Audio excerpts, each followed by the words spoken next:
ഉള്ളത്.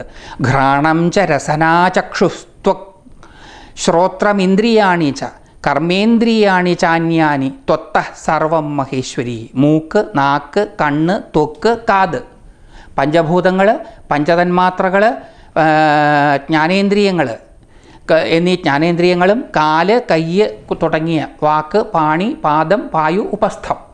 വാക്ക് ശബ്ദം ഉപയോഗിക്കാനുള്ള ഇന്ദ്രിയം, കയ്യ്, കാല്, ജനനേന്ദ്രിയം, വിസർജനേന്ദ്രിയം. ഇത് കർമ്മേന്ദ്രിയങ്ങളാണ്. ഇതും ഹേ മഹേശ്വരി നിന്നിൽ നിന്നു തന്നെയാണ് ഉണ്ടായത്. ഈ പഞ്ചഭൂതങ്ങൾ, പഞ്ചതന്മാത്രകൾ, പഞ്ചജ്ഞാനേന്ദ്രിയങ്ങൾ, പഞ്ചകർമ്മേന്ദ്രിയങ്ങൾ, അതാണ് ഈ പ്രപഞ്ചം. ഇത് മുഴുവൻ നിന്നിൽ നിന്നാണ് ഉണ്ടായത്. നിന്നിൽ നീയല്ലാതെ വേറെയൊന്നുമില്ല. അതുകൊണ്ട് ഇതെല്ലാം നീ തന്നെയാണ്. ശ്രീദേവി ഉവാച. അപ്പോൾ ദേവിക്ക് വീണ്ടും സന്തോഷമായി. കിം തേ അഭീഷ്ടം. ദേവി പറഞ്ഞു, ഈ സ്തുതിയൊക്കെ കേട്ടപ്പം ദേവിക്ക് വീണ്ടും സന്തോഷമായി. ദേവി പറഞ്ഞു, കിം തേ അഭീഷ്ടം വരം ബ്രൂഹി വാഞ്ചിതം യദ്ദദാമി തത് പരിതുഷ്ടാസ്മി ഭക്ത്യാ തേ തപസാച അദ്ഭുതേന ച. നിനക്കിഷ്ടപ്പെട്ട വരം എന്താണെന്ന് പറയൂ, അത് ഞാൻ നൽകാം. നിൻ്റെ ഭക്തി കൊണ്ടും അത്ഭുതാവഹമായ തപസ്സുകൊണ്ടും ഞാൻ സന്തോഷിച്ചിരിക്കുന്നു. ദേവിക്ക് സന്തോഷമായി. ദേവിമാർക്കും ഒക്കെ സന്തോഷമായ ഒട്ടനെ വരം കൊടുക്കില്ല. പതിവ് വരം കൊടുത്തു. എന്താ വരം? ഹയഗ്രീവ ഉവാച. ഹയഗ്രീവൻ പറയുകയാണ്, യഥാമേ മരണം മാതർ ന ഭവേ തഥാ ഗുരു ഭവേയമരോ യോഗി തഥാജേയ സുരാസുരൈ. അമ്മേ, എന്നെ മരണമെന്ന് ഒന്ന് ഇല്ലാത്തവനാക്കിയാലും, നമ്മളെപ്പോലെ തന്നെ ഒരു വ്യത്യാസവും ഇല്ല, മരിക്കാതിരിക്കാനുള്ള വഴിയാണ് നമ്മൾ വ്യത്യസ്ത രൂപങ്ങളിൽ അന്വേഷിച്ചു കൊണ്ടിരിക്കുന്നത്. അതിൻ്റെ ഭാഗമായിട്ടാണ് ഈ സ്മാരകങ്ങളുമൊക്കെ പണിയണത്.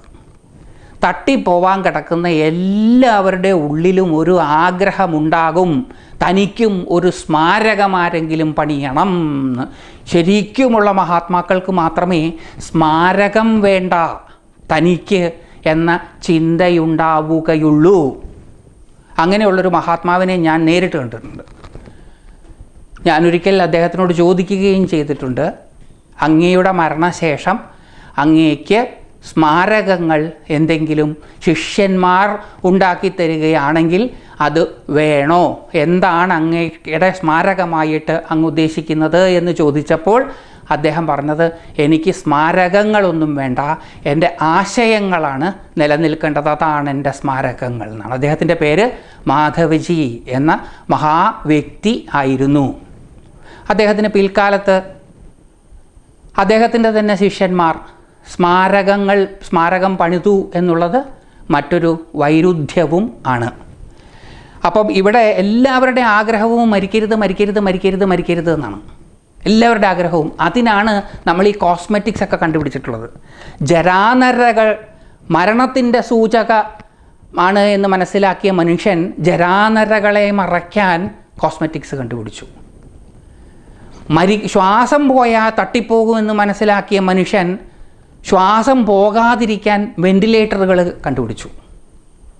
മഹാമൃത്യുഞ്ജയ ഹോമത്തിൻ്റെ പുകച്ചുരുളുകളിൽ ഒളിച്ചാൽ മരണമുണ്ടാവുകയില്ല എന്ന് ധരിച്ചു. നമ്മുടെ പ്രതിബിംബമാണ്, പ്രതിരൂപമാണ് ഈ ഹയഗ്രീവൻ പറയുകയാണ്, അമ്മേ, എന്നെ മരണമെന്നൊന്ന് ഇല്ലാത്തവനാക്കിയാലും യോഗിയും ദേവാസുരന്മാരാൽ അജയ്യനുമായി തീരണം ഞാൻ. എല്ലാവരും ജയിക്കുകയും വേണം, തട്ടിപ്പോവുകയരുത്. ശ്രീദേവി ഉവാച. ദേവി പറഞ്ഞു, ജാതസ്യ ഹി ധ്രുവം മൃത്യുർ ധ്രുവം ജന്മ മൃതസ്യ ച മര്യാദാ ചേതൃശീ ലോകേ ഭവേച്ച കഥം അന്യഥാ. ജനിച്ചവന് മരണമുണ്ട്. ഗീതയിലും ഇതേ ആശയം നമുക്ക് കാണാൻ സാധിക്കും. ഭജഗോവിന്ദം, ശ്രീശങ്കര ഭഗവത്പാദരുടെ ഭജഗോവിന്ദത്തിലും ഇതേ ആശയം നമുക്ക് കാണാൻ സാധിക്കും. ജനിച്ചവന് മരണമുണ്ട്, തീർച്ച. അതുപോലെ മരിച്ചവന് ജനനവും. ഇതാണ് ലോക സ്വഭാവം. ഇതിങ്ങനെ മരണം എന്ന് പറയുന്നത് നാശമല്ല, വാസ്തവത്തിൽ മാറ്റമാണ്. കൂടിച്ചേർന്നത് അഴിഞ്ഞ് അത് മരണം, അത് വേറൊരു രൂപം പ്രാപിക്കും, അത് ജനനം. അങ്ങനെ നിരന്തരമായി രൂപങ്ങൾ സ്വീകരിക്കുകയും അതഴിയുകയും മറ്റു രൂപങ്ങൾ സ്വീകരിക്കുകയും ചെയ്യുന്നത് പ്രപഞ്ചത്തിൻ്റെ സഹജമായ സ്വഭാവമാണ്. അതിൽ നിന്ന് മാറുക എന്നുള്ളത് അസാധ്യമായ കാര്യമാണ്. ഏതുപോലെ നടൻ്റെ കൈകൾ വ്യത്യസ്ത മുദ്രകൾ കാണിക്കുന്നത് പോലെ. ഒരു മുദ്ര കാട്ടുന്ന സമയത്ത് ആ മുദ്ര ജനിച്ചു എന്ന് പറയാം. ആ മുദ്ര അഴിക്കുന്ന സമയത്ത് ആ മുദ്ര മരിച്ചു എന്ന് വേണമെങ്കിൽ പറയാം. പക്ഷേ മുദ്രകളായി പരിണമിച്ച വിരലുകൾക്ക് നാശമില്ല എന്ന് നാം തിരിച്ചറിയണം. അപ്പോൾ ഈ മാറ്റം നിരന്തരമാണ്, അനിവാര്യമാണ്, അത് ലോക സ്വഭാവമാണ്. അതെങ്ങനെ മറിച്ചാവും? അതിനെ മാറ്റിമറിക്കാൻ പറ്റില്ല. ഏവം ത്വം നിശ്ചയം കൃത്വാ മരണേ രാക്ഷസോത്തമ വരം വരയ ചേഷ്ടം തേ വിചാര്യ മനസാകില. ഹേ രാക്ഷസോത്തമ, മരണത്തെ സംബന്ധിച്ചിട്ടുള്ള വസ്തുത ഇതാണെന്നു മനസ്സിലാക്കിക്കൊണ്ട് നന്നായി ആലോചിച്ച് ഇഷ്ടപ്പെട്ട മറ്റു വരം എന്താണോ വേണ്ടത് അത് വരിച്ചുകൊള്ളുക. രാക്ഷസോത്തമ, മരണത്തെ സംബന്ധിച്ച് ഈ വേറൊരു തീരുമാനമൊന്നും എടുക്കാൻ പറ്റില്ല. ഇതൊരു വസ്തുതയാണ്, അതിനെ മാറ്റാൻ പറ്റില്ല. അതുകൊണ്ട് അത് മനസ്സിലാക്കിയിട്ട് നന്നായി ആലോചിച്ച് ഇഷ്ടപ്പെട്ട മറ്റു വരം എന്താണോ വേണ്ടത് അത് വരിച്ചുകൊള്ളൂ. വേറെ എന്ത് വേണേലും ഞാൻ തരാം. ഇത് സാധ്യമല്ല, കാരണം ഇത് എൻ്റെ സഹജമായ സ്വഭാവമാണ്. ഞാനാണ് ഈ കാണുന്നതെല്ലാമായി തീർന്നത്. എൻ്റെ സഹജമായ സ്വഭാവമാണ് ഈ മാറ്റം. അതില്ലാണ്ടാക്കാൻ പറ്റില്ല. അതല്ലാതെ വേറെ എന്തെങ്കിലും ചോദിച്ചോളാൻ. ഹയഗ്രീവ് ഉവാച, പിടിവാശിയൊന്നുമില്ല ഹയഗ്രീവന്. ചോദിച്ചു, കിട്ടിയില്ല. കിട്ടിയാൽ കിട്ടി, പോയാൽ പോയി. അതാണ് ഹയഗ്രീവൻ. ചോദിച്ചു നോക്കി, കിട്ടിയില്ല. ഇതിനു മുമ്പ് പലരും ചോദിച്ച കാര്യമൊക്കെ ഹയഗ്രീവൻ അറിയാമായിരിക്കണം. അവർക്കൊന്നും കിട്ടിയിട്ടില്ല, എന്നാൽ ഒന്ന് നോക്കാം. നമുക്കും അങ്ങനെയാണല്ലോ. നമുക്ക് മുമ്പേ പോയവർക്കൊന്നും കിട്ടിയില്ലെങ്കിലും നമുക്ക് ചിലപ്പോൾ കിട്ടാൻ സാധ്യതയുണ്ട് എന്ന പ്രതീക്ഷയിലാണല്ലോ നമ്മൾ മുന്നോട്ട് പോകുന്നത്. അതേപോലെ അപ്പോൾ അത് കിട്ടിയില്ല, വിരോധമൊന്നുമില്ല ഹയഗ്രീവന്. ഹയഗ്രീവൻ ഉടനെ അടുത്തത് പറഞ്ഞു. ഹയഗ്രീവ ഉവാച ഹയഗ്രീവാച്ച മേ മൃത്യുർ ന അന്യസ്മാത് ജഗദംബികേ ഇതി മേ വാഞ്ചിതം കാമം പൂരയസ്വ മനോഗതം. ഹേ ജഗദംബികേ, ഹയഗ്രീവനിൽ നിന്നല്ലാതെ മറ്റൊരാളിൽ നിന്നും എനിക്ക് മരണമുണ്ടാവരുത്. ഇതാണ് എൻ്റെ ആഗ്രഹം. അത് സാധിച്ചു തന്നാലും. ഹയഗ്രീവനിൽ നിന്നല്ലാതെ വേറെ ആരിൽ നിന്നും മരണം ഉണ്ടാവരുത്. അപ്പോൾ നമ്മൾ വിചാരിക്കും, ജനിച്ച ആർക്കെങ്കിലും ഹയഗ്രീവൻ എന്ന് പേരിട്ട് വിളിച്ച് അയാളെ വളർത്തി അയാൾ ഹയഗ്രീവനായി കഴിഞ്ഞാൽ പിന്നെ ഈസി ആയിട്ട് തട്ടാം എന്നാണ്. അങ്ങനെയല്ല. പണ്ട് പേരും ആളുടെ സ്വഭാവവും തമ്മിൽ ബന്ധമുണ്ടായിരുന്നു.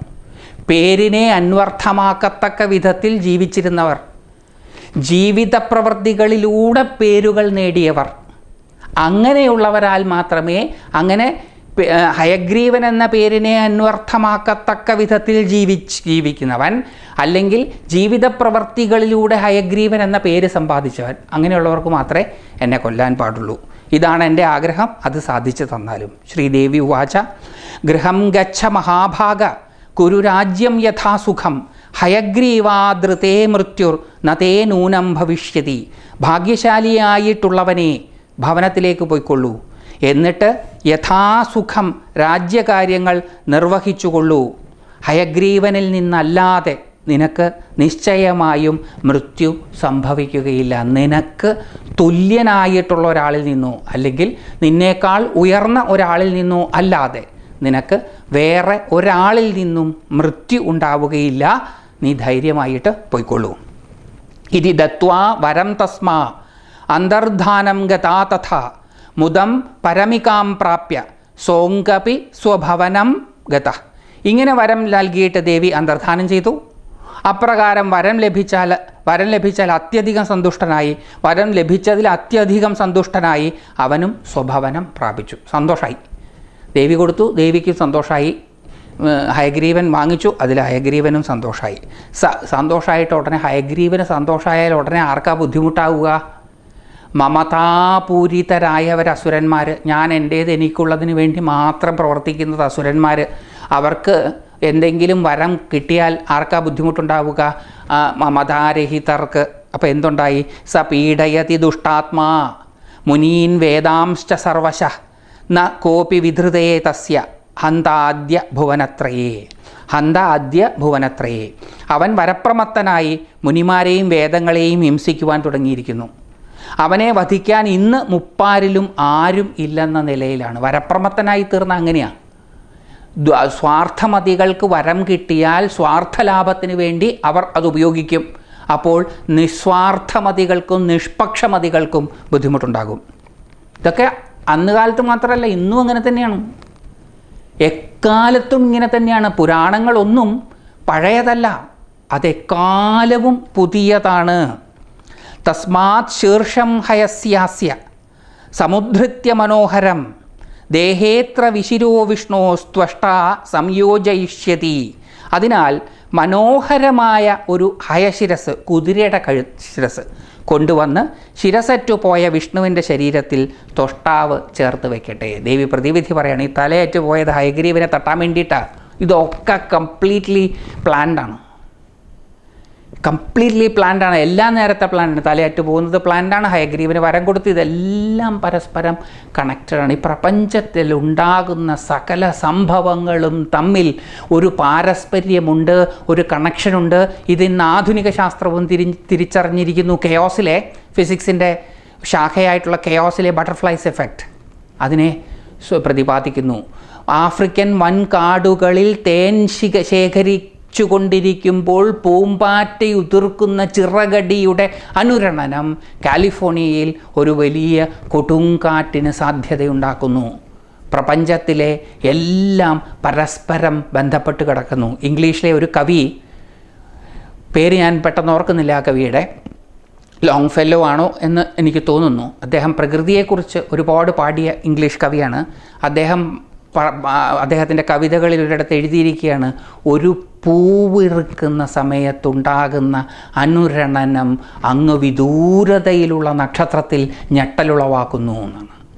ഈ പ്രപഞ്ചത്തിലെല്ലാം പരസ്പരം ബന്ധപ്പെട്ട് കിടക്കുന്നു. അതിനാൽ മനോഹരമായ ഒരു ഹയശിരസ് കൊണ്ടുവന്ന് ശിരസറ്റുപോയ വിഷ്ണുവിൻ്റെ ശരീരത്തിൽ ത്വഷ്ടാവ് ചേർത്തു വയ്ക്കട്ടെ.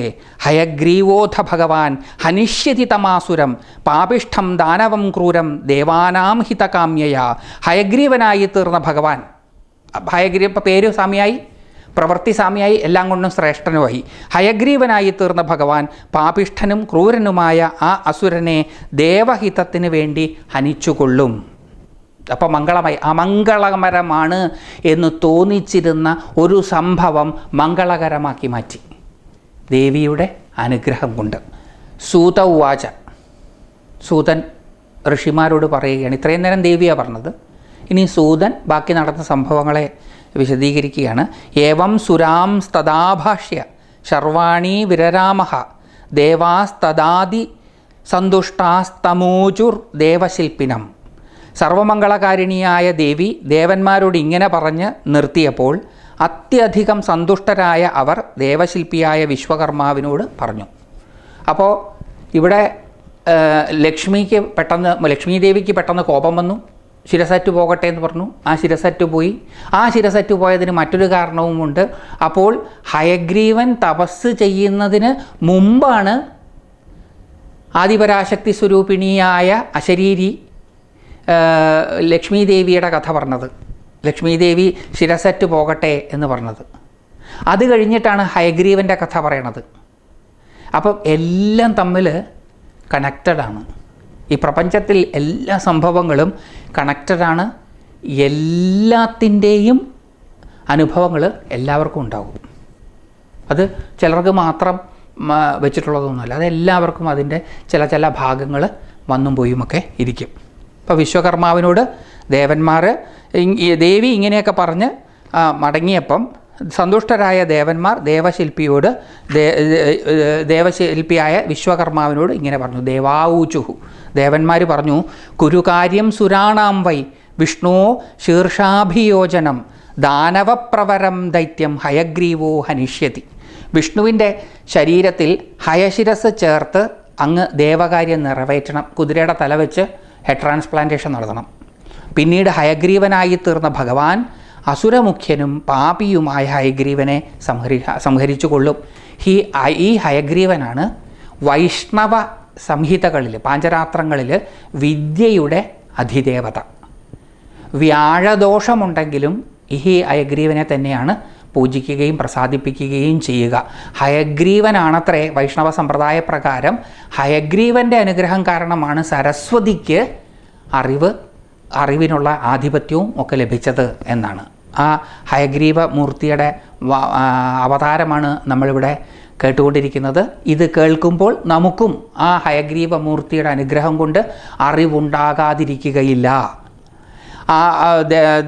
ഹയഗ്രീവനായി തീർന്ന ഭഗവാൻ അസുരമുഖ്യനും പാപിയുമായ ഹയഗ്രീവനെ സംഹരിച്ചുകൊള്ളും. സൂത ഉവാച ഇതി ശ്രുത്വാ വചസ്തേഷാം ത്വഷ്ടാ ച അതിത്വരാന്വിത വാജിശീർഷം ചകർത്താശു ഖഡ്ഗേന സുരസന്നിധൗ.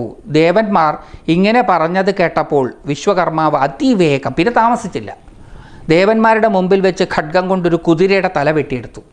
നല്ല ഭംഗിയുള്ളൊരു കുതിരയുടെ തല വെട്ടിയെടുത്ത് വിഷ്ണോ ശരീരേ തേനാശു യോജിതം വാജിമസ്തകം ഹയഗ്രീവോ ഹരിർജാതോ മഹാമായ പ്രസാദത. അദ്ദേഹം ആ കുതിരത്തല അതിവേഗം വിഷ്ണുവിൻ്റെ ശരീരത്തോട് യോജിപ്പിച്ചു. ഹരി അപ്പോൾ മഹാമായയുടെ അനുഗ്രഹത്താൽ ഹയഗ്രീവനായും തീർന്നു. കിയതാ തേന കാലേന ദാനവോ മദദർപ്പിത നിഹതസ്തരസാസംഖ്യേ ദേവാനാം റിപുരോജസ. കുറച്ചു കാലത്തിനകം മദമത്തനും ദേവശത്രുവുമായ ഹയഗ്രീവൻ യുദ്ധമധ്യേ സംഹരിച്ചു.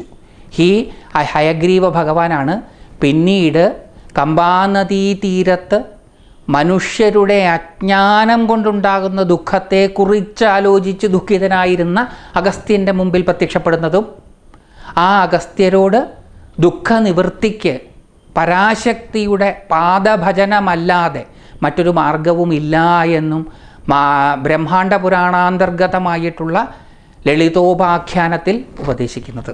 ഈ ഹയഗ്രീവൻ ശ്രീവിദ്യാ സമ്പ്രദായത്തിലെ വളരെ പ്രധാനപ്പെട്ട ഒരു ഗുരുവാണ്.